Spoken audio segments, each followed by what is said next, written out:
Welcome back to the American Legends Watch channel. Today, I've got a couple of analog quartz watches that need batteries. That does happen when you have quartz watches, which I do recommend. Wearing my lovely Seiko quartz titanium while I do this. Battery's still been going strong on that, but in my Dan Henry skin diver has stopped, and my trusty Boldr field watch has stopped. I do have the right batteries on hand, so I'm going to just film this for anybody who might be in a similar circumstance. Yes, let's start with the Boldr because it's going to be the easiest to get into on its NATO strap. One of the first things you'll have to get access to is the back of your watch. If it's on a NATO strap like this, it makes it really easy because the strap will just slide right on out.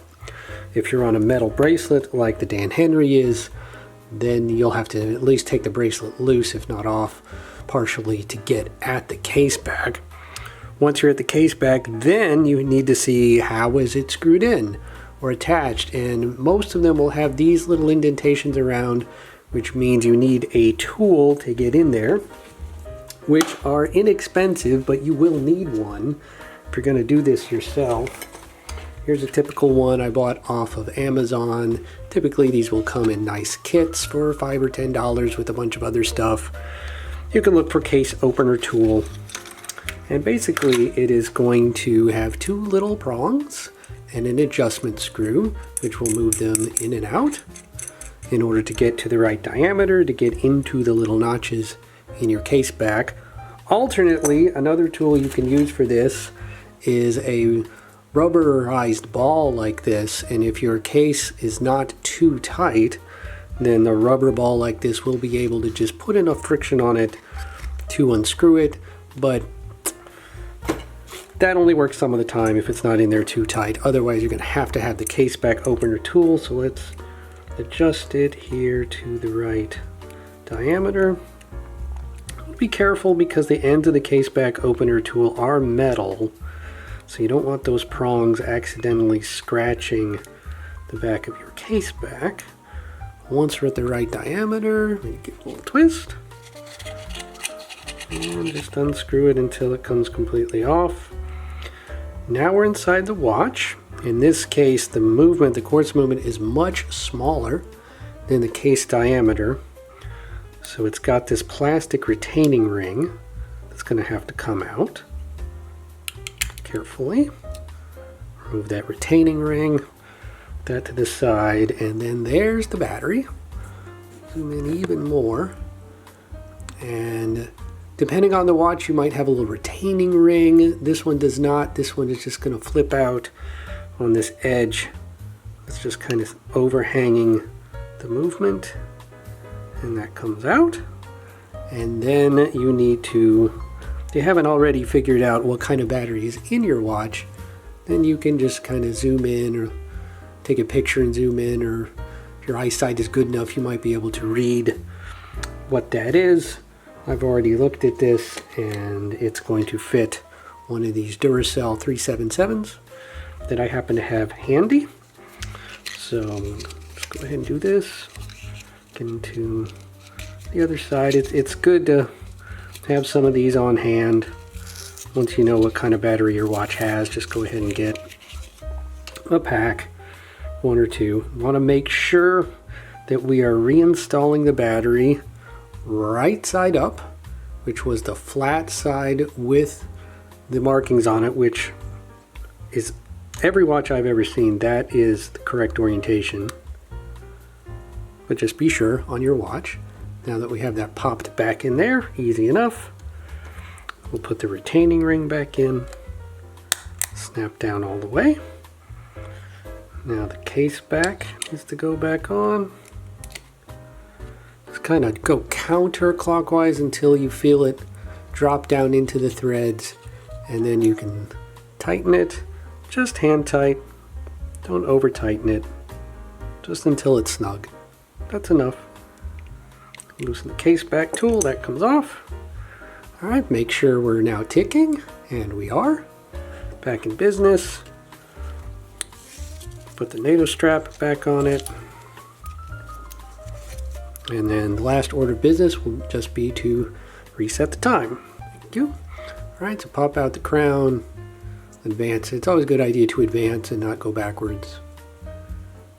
And we'll advance this to 227. By the way, don't freak out if you notice your seconds hand not moving when you're adjusting the time. That is normal.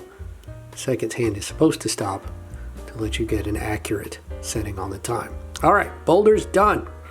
Let's proceed on to next watch. Make sure I don't leave this battery out where a child or a pet or anything could swallow it. All right, here's the next watch. This is a Dan Henry Skin Diver, which is on a metal bracelet.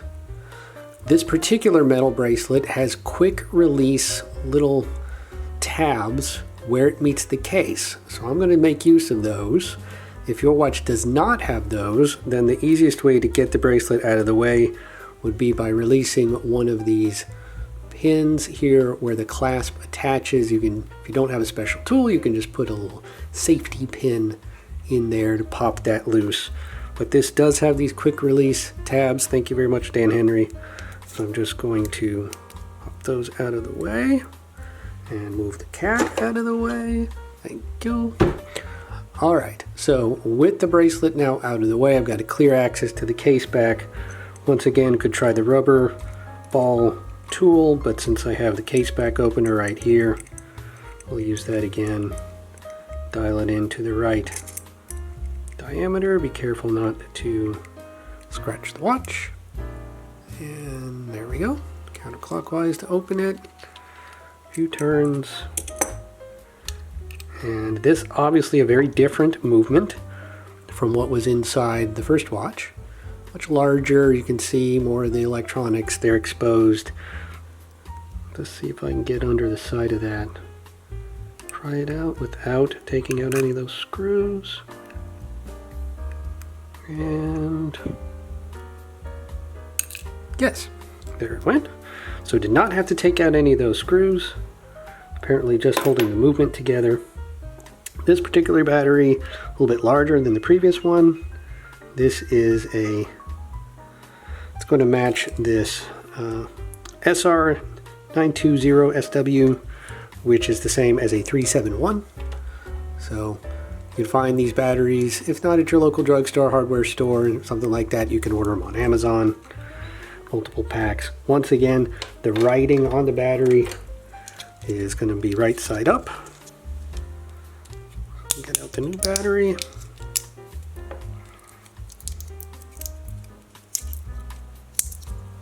Make sure it's installed right side up. Pop it in there carefully.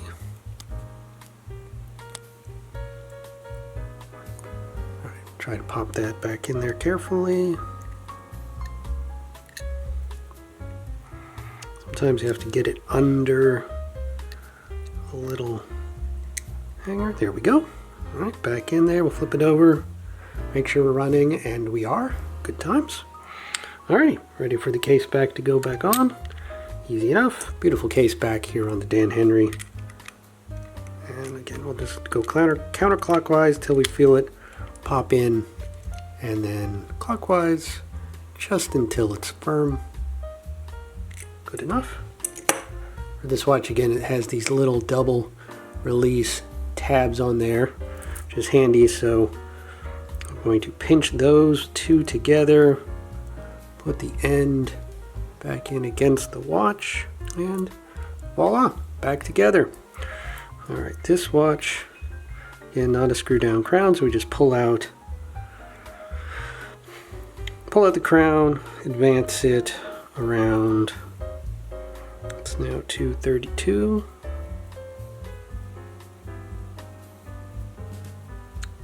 And now these watches should be good for another several years, depending on the particular movement. You know, quartz watches will typically run 1 to 5 years, give or take. So good to go for several more years. All right, I hope you've enjoyed this video. I'll put links below.